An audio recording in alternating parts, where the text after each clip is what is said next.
been years.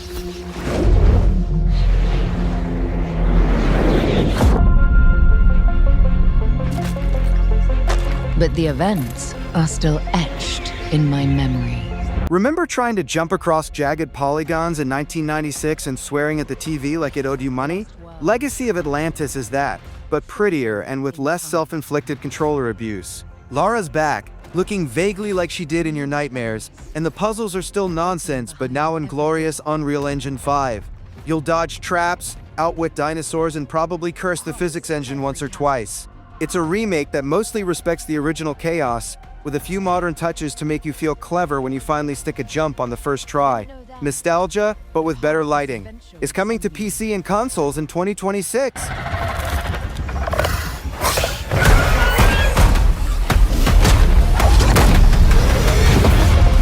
But it lit a fire that still burns. I need to see more. I need to go further. To uncover the secrets of Atlantis.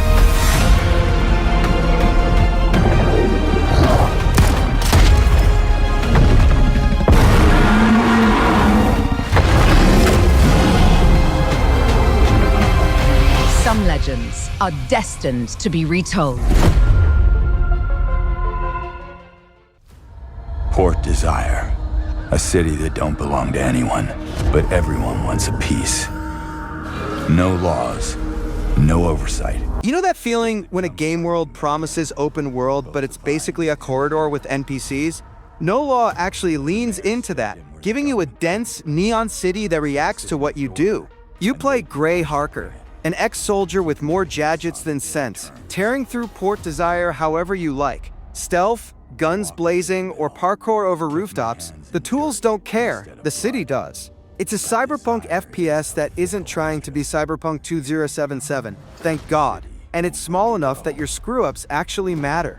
Just remember, the violence is as goofy as it is brutal, and the story is personal enough to care without ever being melodramatic. The mayors and anyone that stands in my way, every last one of them. They're gonna learn something real simple.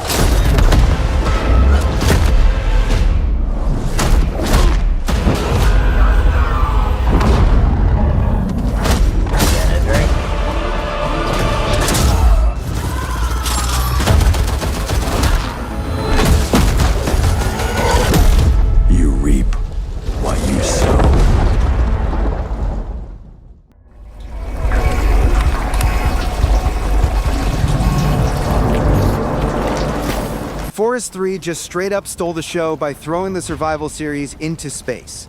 Gone are the trees and chainsaws, now we're crash landing on swampy alien worlds, dodging zombified horrors, and probably figuring out what counts as food without punching it. The trailer oozes sci-fi dread with that Death Stranding, wet and gray aesthetic, and a cheeky little shoulder arm makes survival feel slightly less tedious than the last two games. It's still End Night, so expect the same tense, emergent horror, just on a cosmic scale. No release date yet, which is perfect for overthinking every scene in the trailer, but Forest 3 already feels like a bold move from its roots.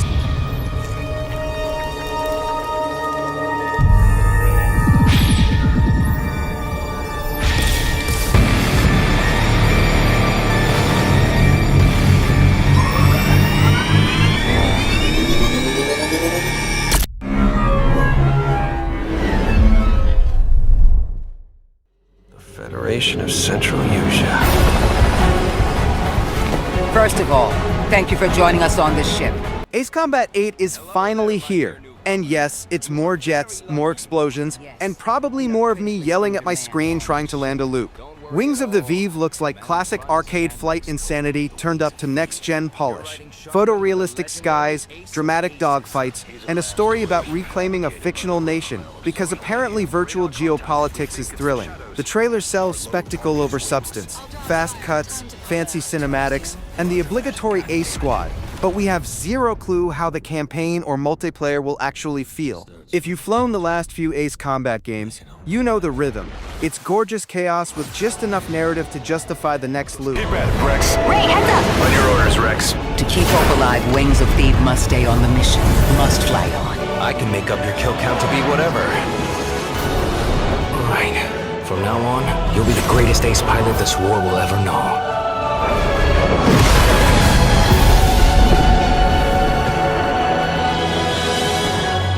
Shows your legend. You survived the Dragon's Triangle. Finally, Lara Croft is back, and she's apparently decided Northern India is the perfect place to leap off collapsing ruins again. Tomb Raider Catalyst looks exactly like what you'd expect. Ancient crypts, death-defying jumps, and mysterious narrators spouting cryptic warnings while Lara punches everyone in sight. The trailer is all cinematic spectacle. Rocks rise, debris falls, Lara somehow survives. But what we don't know is if the gameplay will feel anything other than familiar parkour and combat loops. If you liked the modern reboot formula, this will probably scratch that itch, just with a new setting and more cataclysmic scenery. Otherwise, it's mostly promise until 2027.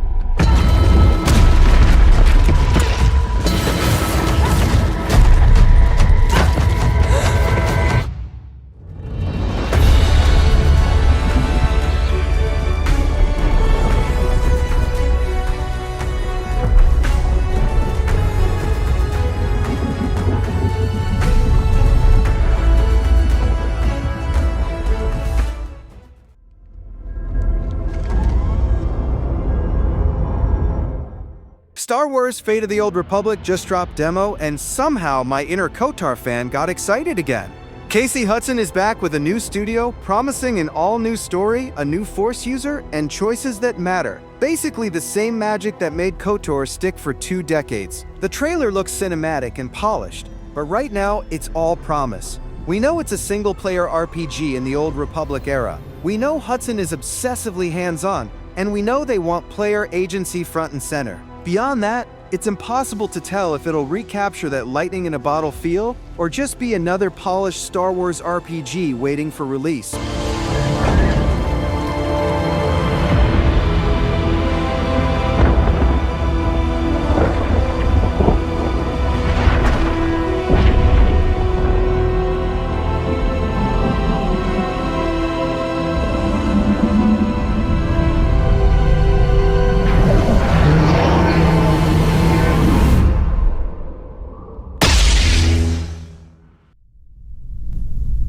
Do you feel it?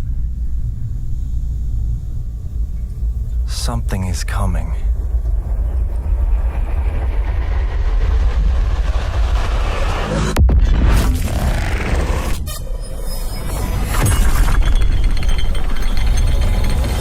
Control Resonant looks like Manhattan got drunk on gravity and never sobered up. Dylan Faden is taking over from Jesse, wielding a shape-shifting melee weapon in a world that's basically a physicist nightmare. The trailer leans hard on fast, flashy combat and warped environments, but it's impossible to tell how much of this will actually feel like meaningful exploration versus eye candy.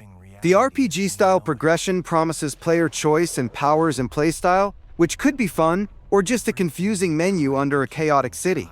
Returning fans might enjoy the callbacks, newcomers can probably survive the story, and the rest of us are left hoping the aberrant weapon won't ruin it.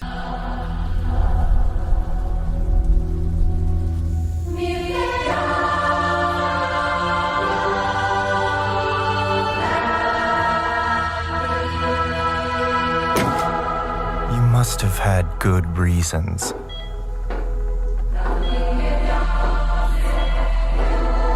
But we were not prepared.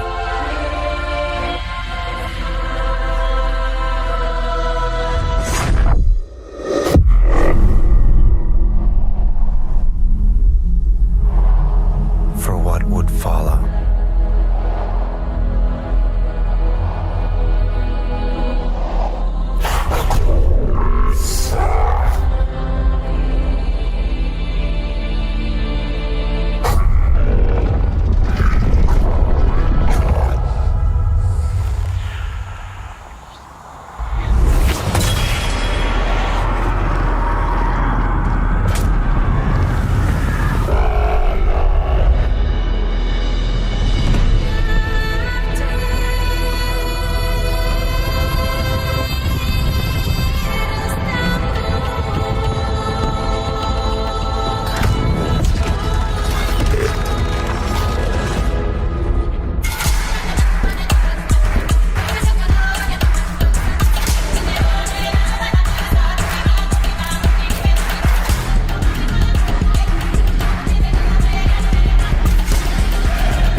Hell Let Loose Vietnam is officially on the way, arriving in 2026 for PC, PS5, and Xbox Series X. Before you panic, this ain't a replacement for the World War II classic. The fine devs, Expression Games, and publishers Team 17 stress that Vietnam is a brand extension, not a sequel, and support for the original Hell Let Loose will continue. There, seas now swimming, helicopters, new weapons, and new game modes, all while keeping the hardcore authenticity players love. The team calls it a chance to expand the franchise without abandoning anyone, shaped directly by what fans have been asking for. Check it out.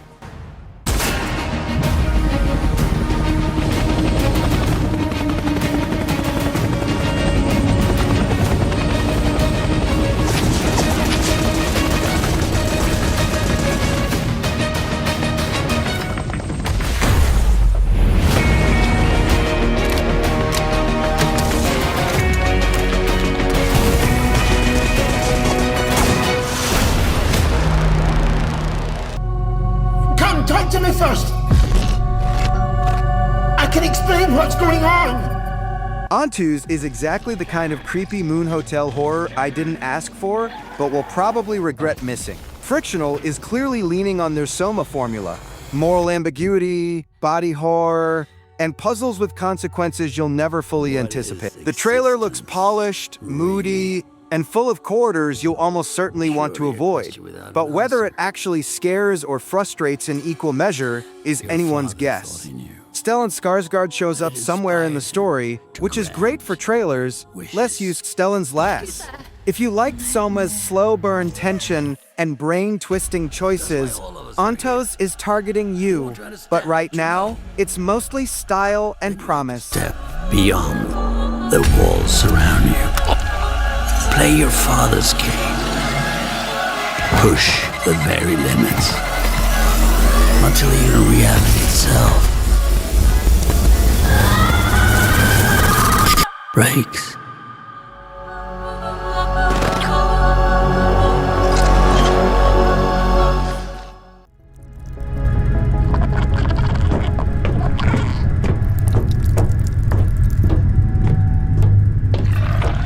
Resonant Q looks like it's trying to be Dark Souls meets survival shooter in space, with a cosmic horror twist. You're on a crumbling orbital ring, managing a single energy pool that powers your suit, weapons, and life support.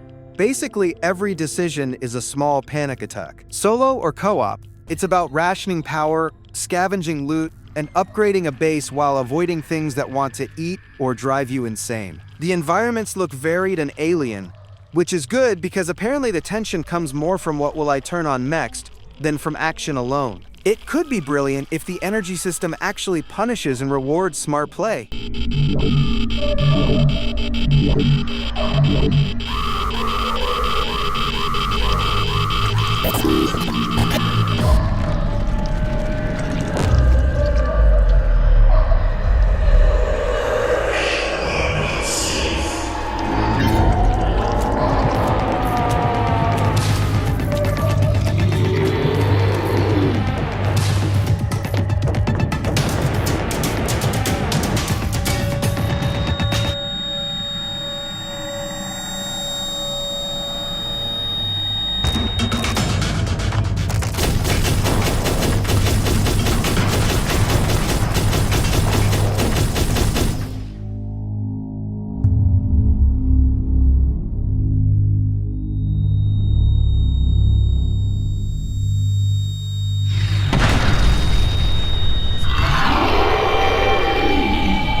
The Free Shepherd looks like someone decided we needed a poetic sheep herding simulator with a side of portal mysteries. You play a dog running across Iceland-inspired landscapes, herding lost sheep while apparently uncovering some looming calamity. The trailer leans hard on atmosphere and sweeping scenery, with Zoe Kading composing, which tells you this is more about mood than mechanics. There's potential for clever environmental puzzles, but also a real risk it's just a lot of running and barking at sheep. If you like contemplative, animal-powered adventures where the scenery does most of the talking, it could be worth a wish list. Otherwise, it reads like a very pretty side trip.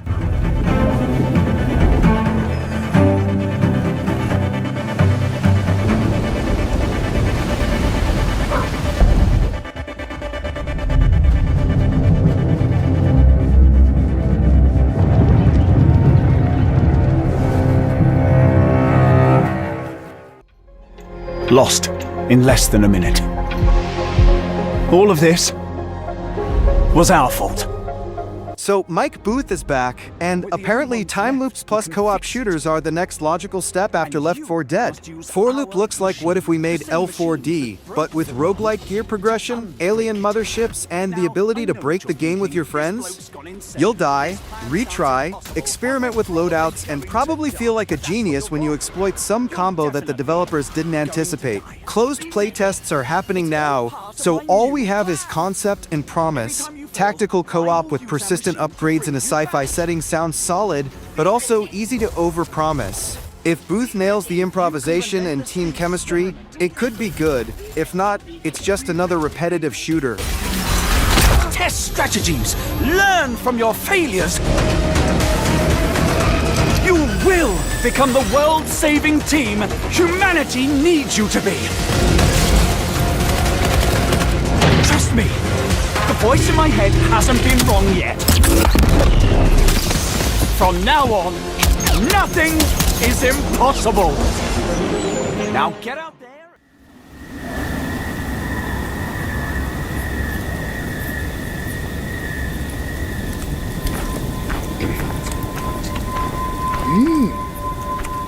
Coven of the Chickenfoot looks like Straley's way of saying, I've done blockbusters, now let's get weird. You play an elderly witch named Gertie, exploring dungeons, forests, and bogs with a big companion whose behavior supposedly adapts to your style. It's a puzzle platformer without dialogue, leaning hard on atmosphere and player-driven storytelling, which could be charming, or just confusing if the companion AI doesn't deliver. The promise is clever, small-scale design with some of that Naughty Dog polish baked in, but it's still early days. Right now, it reads like a thoughtful curiosity more than a must-play, though it's worth keeping an eye on for anyone tired of formulaic platformers.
The brain is wider than the sky.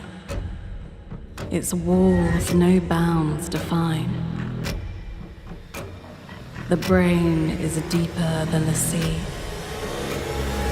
A darkness you can't flee.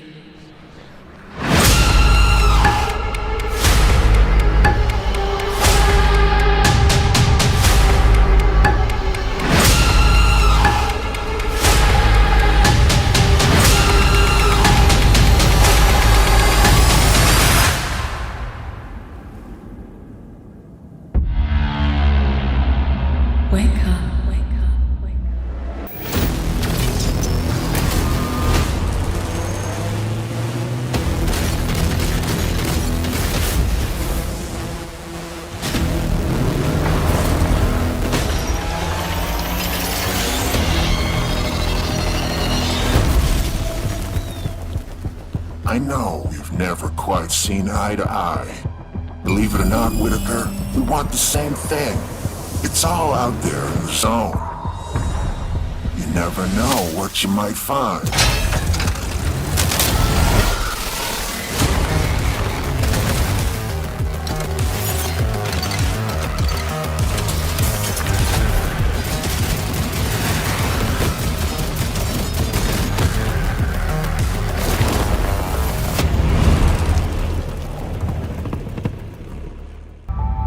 The crew is unresponsive. Please contact headquarters. I don't know how long I've been trapped here. Days? Months? This place is twisted. La petite tangle.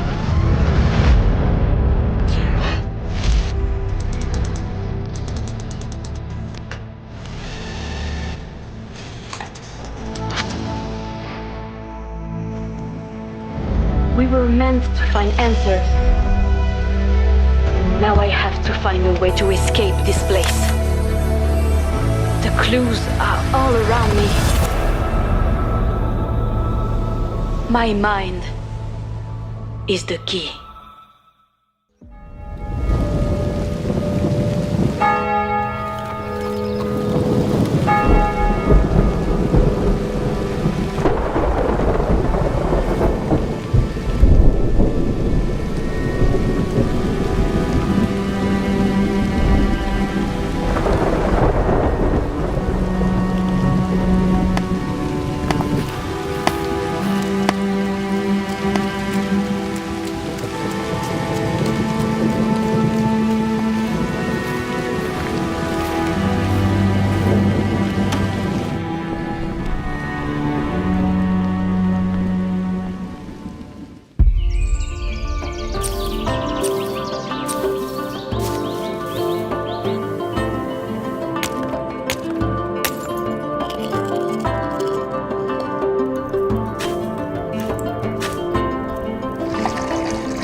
All Reapers remember our first death, the betrayal, the afterlife that never came. We've died many times since.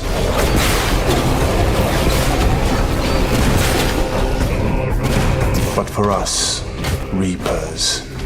Death is but the beginning.